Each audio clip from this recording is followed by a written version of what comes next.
जय सियाराम। मैं आचार्य राजेश, श्री राम जन्मभूमि अयोध्या से। प्रिय दर्शकों, 14 मार्च के दोपहर को लगभग 12:40 पर सूर्यदेव, जो आत्मा के कारक हैं, मान सम्मान, पद प्रतिष्ठा, सफलता, उच्च सरकारी नौकरी, पिता आदि के कारक हैं, वो अपनी वर्तमान शनि की मूल त्रिकोण राशि कुंभ राशि को छोड़ करके देवगुरु बृहस्पति की राशि मीन राशि पर गोचर करने लगेंगे, जहां पर वो 13 अप्रैल की सायंकाल तक गोचर करेंगे। लगभग 29-30 दिन का ये गोचर कई मामलों में अति विशिष्ट है। जैसे कि सूर्य जब मीन राशि पर आएंगे तो ये उच्चाभिलाषी हो जाएंगे। उच्चाभिलाषी ग्रह उच्च की तरफ फल देता है, उच्च के ग्रह की तरफ फल देता है। दूसरा, मीन राशि पर राहु पहले से विराजमान है, तो सूर्य और राहु का कि ये युति बनेगी और इसे ग्रहण योग कहा गया, सूर्य ग्रहण योग। फलतः मेष राशि के जातकों पर सूर्य के इस राशि परिवर्तन का, सूर्य के इस गोचर का क्या प्रभाव पड़ेगा, इस पर आधारित ये वीडियो है। इसको चंद्र राशि के आधार पर देखिएगा। यदि आपको अपनी चंद्र राशि नहीं पता है तो आप अपने प्रचलित नाम के आधार पर भी इस राशिफल को देख सकते हैं। अब सूर्य यहां पर 3 नक्षत्रों पर भी गोचर करेंगे। पूर्वा भाद्रपद, उत्तरा भाद्रपद जो शनि का नक्षत्र है, पूर्वा भाद्रपद गुरु का नक्षत्र है, और रेवती नक्षत्र जो बुध का नक्षत्र है। इन नक्षत्रों पर गोचर करते हुए गुरु का क्या, सूर्य के गोचर का क्या फल पड़ेगा, उस पर हम सूक्ष्मता से समझेंगे। लेकिन मेष राशि के जातकों के लिए सूर्य का यह गोचर कुछ परेशानियों भरा है। कारण कि मेष राशि के जातकों के लिए सूर्य पंचम स्थान के कारक हैं और अपने घर से अष्टम स्थान, द्वादश स्थान पर गोचर, अपने घर से अष्टम रहेंगे और ये द्वादश स्थान पर गोचर करेंगे, राहु के साथ संयुक्त हैं। फलतः ये गोचर आपके लिए परेशानियां बढ़ाने वाला है। शिक्षा से संबंधित परेशानियां दे सकता है। जो विद्यार्थी वर्ग है उनका पढ़ाई से मन हट सकता है, या परीक्षा के परिणाम आपके अनुकूल न है जिससे मन आपका उदास हो सकता है, या संतान के प्रति चिंता हो सकती है, परेशानी हो सकती है, उनके आचरण ऐसे हो सकते हैं, या कोई दुर्घटना आदि का योग भी बच्चों के साथ बना हुआ है। यदि वो गाड़ी वगैरह चलाते हैं उनके साथ ये योग, आपके संतान के साथ ये योग बना हुआ है, ये परेशानियां हो सकती है। दूसरे, सूर्य यहां पर बैठ करके द्वादश भाव खर्चे को बढ़ा रहे हैं। व्यय बढ़ जाएगा आपका अचानक से, जिससे आप विचलित हो जाएंगे। आपके आय व्यय का संतुलन गड़बड़ा जाएगा, जिससे आपको मानसिक परेशानियां झेलनी पड़ सकती हैं। दूसरे, सूर्य की दृष्टि आपके छठे स्थान पर, सूर्य और राहु दोनों की छठे स्थान पर ये युति दृष्टि पड़ेगी। यहाँ पर केतु विराजमान है।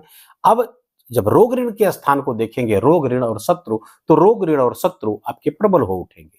कुछ रोगग्रस्त हो सकते हैं, परेशानियां, स्वास्थ्य संबंधी परेशानियां हो सकती है, इसलिए स्वास्थ्य का विशेष ख्याल रखें। जैसे यदि आप हार्ट के पेशेंट हैं, हृदय रोग कोई पहले से है, आपको बहुत सावधान रहने की जरूरत है।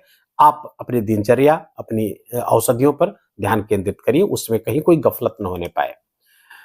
दूसरे, यदि आप पेट से संबंधित कोई रोग है आपको, या फिर आप ब्लड प्रेशर से संबंधित कोई रोग है आपको, वहां पर भी आपको बहुत सावधान रहने की आवश्यकता है। कोई कर्जे वगैरह आपने ले रखे हैं, उनका दबाव आपको, देनदारों का दबाव आप पर बढ़ सकता है। शत्रु भी आपके खिलाफ षड्यंत्र करेंगे, आपको परास्त करने का प्रयास करेंगे। तो ये समय थोड़ा 30-29 दिन का जो समय है, 29-30 दिन का, इसको बहुत सावधानी पूर्वक आपको बिताने की सलाह दी जाती है। अब इसको बड़ा सूक्ष्मता से समझने का प्रयास करते हैं। अच्छा, ये सूर्य आपके लिए दंड कारक है। राजदंड आपको भुगतना पड़ सकता है, कोई फाइन हो सकता है, कोई आपको पेनाल्टी हो सकती है, या फिर आप अपने बॉस के साथ बहुत विनम्रता से पेश आए, वहां झगड़े होने की संभावना है। और बॉस से या किसी सरकारी कर्मचारी से, अधिकारी से, नेता, कहीं से भी कोई समस्या आप मोल मत लीजिए। आचरण को बहुत विनम्र बनाइए, अन्यथा कोर्ट कचहरी का मुकदमा चल सकता है, या फिर आपके जेल जाने तक की नौबत। द्वादश पे सूर्य और राहु मिलकर के आपके लिए समस्याएं क्रिएट कर रहे हैं, बहुत सावधान रहने की आपको जरूरत है। सूर्य यहां पर गोचर करेंगे 3 नक्षत्रों पर, पूर्वा भाद्रपद, उत्तरा भाद्रपद और रेवती। उत्तरा भाद्रपद गुरु का नक्षत्र है, जहां पर वो 17 मार्च तक गोचर करेंगे। तो गुरु आपके लग्न पर ही वर्तमान में गोचर कर रहे हैं, और आपके गुरु भाग्य भाव और द्वादश भाव के कारक है। तो यहाँ पर सूर्य अच्छा फल देंगे, बहुत बुरा। शुरू के लगभग ये पहले हफ्ते 17 मार्च तक अच्छे फल देंगे, परेशान होने की जरूरत नहीं है। लेकिन जैसे ही वो उत्तरा भाद्रपद नक्षत्र पर आएंगे, उत्तरा भाद्रपद नक्षत्र के स्वामी हैं शनिदेव, और शनिदेव सूर्य की जब एनर्जी पड़ेगी तो शनिदेव आपके गोचर कहां कर रहे हैं, एकादश स्थान पर। तो यहां पर शनिदेव के नक्षत्र पर जब आएंगे तो लाभ मार्ग आपका कुछ बढ़ेगा। 31 मार्च तक ऐसा नहीं कि सब नुकसान ही होगा, कुछ लाभ आपको 17 मार्च से लेकर 31 मार्च तक लाभ आपको हो सकता है। धनागमन के मार्ग बनेंगे, धनागमन होता हुआ दिख रहा है। लेकिन और उसके बाद जब बुध के नक्षत्र पर आएंगे 31 मार्च से लेकर के लगभग 17 अप्रैल तक रेवती नक्षत्र पर गोचर करेंगे, और बुध सूर्य के साथ ही हैं, तो लगभग सूर्य जैसा ही फल वहां पर प्रदान करेंगे। ये अच्छा नहीं है, स्वास्थ्य संबंधी समस्याएं क्रिएट करेंगे। वाणी को थोड़ा सा आपके खराब कर सकते हैं, मुंह में छाले आदि पड़ सकते हैं, आपके कुछ अल्सर वगैरह मुंह में हो सकता है। दूसरे, वाणी का विकार पैदा हो सकता है, आपकी भाषा विकृत हो सकती है, तो बहुत सावधान होकर के शब्दों का प्रयोग करें, बातचीत करें, अन्यथा समस्याएं यहां पैदा होती हुई दिख रही हैं। उपाय के तौर पर मैं अगर बात करूं सूर्य के, तो सबसे पहला काम है तो आप सूर्योदय के पहले उठ जाएं। सूर्योदय के पहले उठ करके आप सूर्य भगवान को अर्घ्य दें, गायत्री मंत्र का जप करें और आदित्य हृदय स्तोत्र, गायत्री मंत्र का जप और आदित्य हृदय स्तोत्र का पाठ मेष राशि के जातकों के लिए इस गोचर के दौरान अत्यंत अनिवार्य है, करना ही होगा। सूर्योदय के बाद तक सोए ना, बिस्तर उसके पहले छोड़ दें, जीवन को नियमित बनाएं और बहुत सावधानी भरा ये समय आपको व्यतीत करना चाहिए। बहुत फूंक फूंक कर कदम आपको उठाना चाहिए, आपके निर्णय गलत हो सकते हैं। नकारात्मकता के कारण कुछ निगेटिव एनर्जी आपको परेशान कर सकती है, स्वभाव में उग्रता भी ला सकती है। इसलिए यहाँ पे मैं बार बार कह रहा हूं, बहुत सावधान होकर के आपको ये समय बिताना चाहिए।